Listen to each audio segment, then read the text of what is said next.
इस संसार के मनुष्य भ्रमित हो चुके हैं।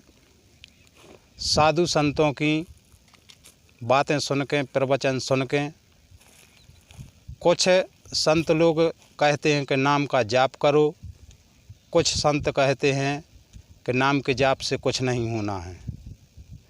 तब जब ऐसी बातें होगी तो मनुष्य भ्रमित होगा।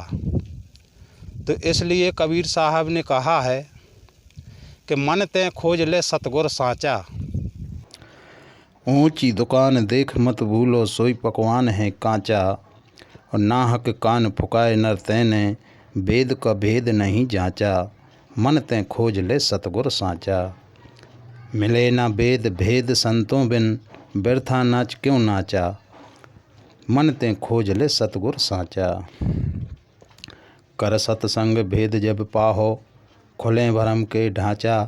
कहें कबीर सुनो भाई साधु, शब्द हमारा है साचा। मन ते खोज ले सतगुर साचा।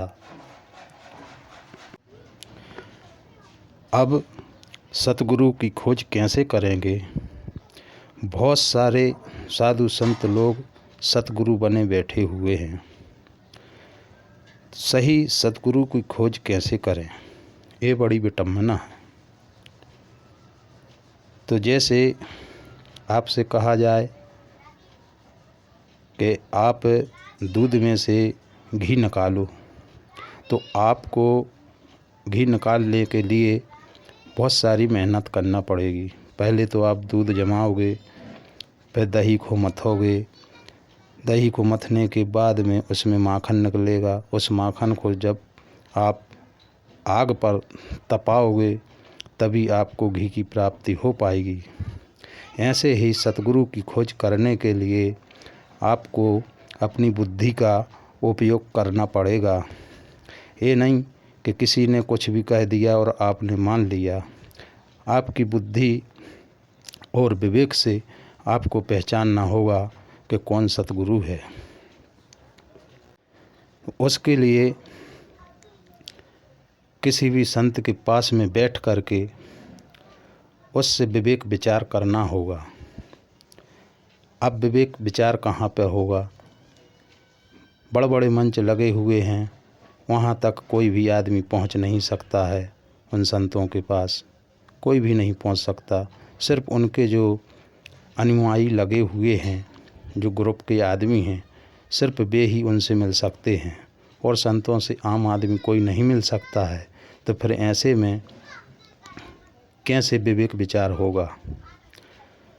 अब कुछ संतों ने शंका समाधान के लिए भी व्यवस्था की है, पर उस शंका समाधान में वो संत नहीं आते हैं। शंका समाधान करने उनके जो अनुयायी लोग लगे हुए हैं, वे लोग शंका समाधान करने आते हैं। तो वो ज्ञान उनमें नहीं हो सकता जो ज्ञान उन संतों में है। आम आदमी में वो ज्ञान नहीं हो सकता है, ना वो शंका समाधान कर सकते हैं। तो इसीलिए कबीर साहब ने कहा है कि ऊंची दुकान देख मत भूलो, सोई पकवान है कांचा। यानी जो बड़ बड़ी संस्थाएं हैं, बड़ बड़े मंच लगे हैं, जहां लाखों की तादाद में भीड़ है, तो ये ऊंची दुकानें कहलाती हैं। इन दुकानों पर सही माल नहीं मिलता है। जितनी बड़ी दुकान होगी उतनी ही रद्दी माल मिलेगा। कबीर साहब ने फिर से कहा है कि ज्ञानी पंडित जगत में और वक्ता कवि अनंत, और सत्य पदार्थ है जग माही, पर कोई बिरला संत। बिरला संत किसे कहते हैं कि साहब ने फिर कहा है बिरले के लिए कि बिरला क्या होता है। तो साहब सबका है, साहब का कोई एक, और लाखों मध्य क्या गिने, करोड़ों मध्य तेक। तो वो संत जहाँ करोड़ों की तादाद में संत लोग खड़े हुए हों, वहाँ पर वो एक संत बिरला मिलेगा कि जो परमात्मा की राह जानता हो। तो बहुत से ज्ञानी हैं, बहुत से पंडित हैं, बहुत से संत हैं, बहुत से वक्ता हैं। तो वक्ता कवि अनंत हैं, इनकी आप गिनती नहीं कर सकते कि कितने वक्ता कवि अनंत हैंगे। अब ज्ञान है जो, तो ज्ञानी हैं जो, तो ज्ञान कितने प्रकार का होता है? ज्ञान 5 प्रकार का होता है। सबसे पहले है गुरु ज्ञान, फिर है ब्रह्म ज्ञान, फिर है पिंड ज्ञान, फिर है अनुभव ज्ञान, फिर है आत्मज्ञान।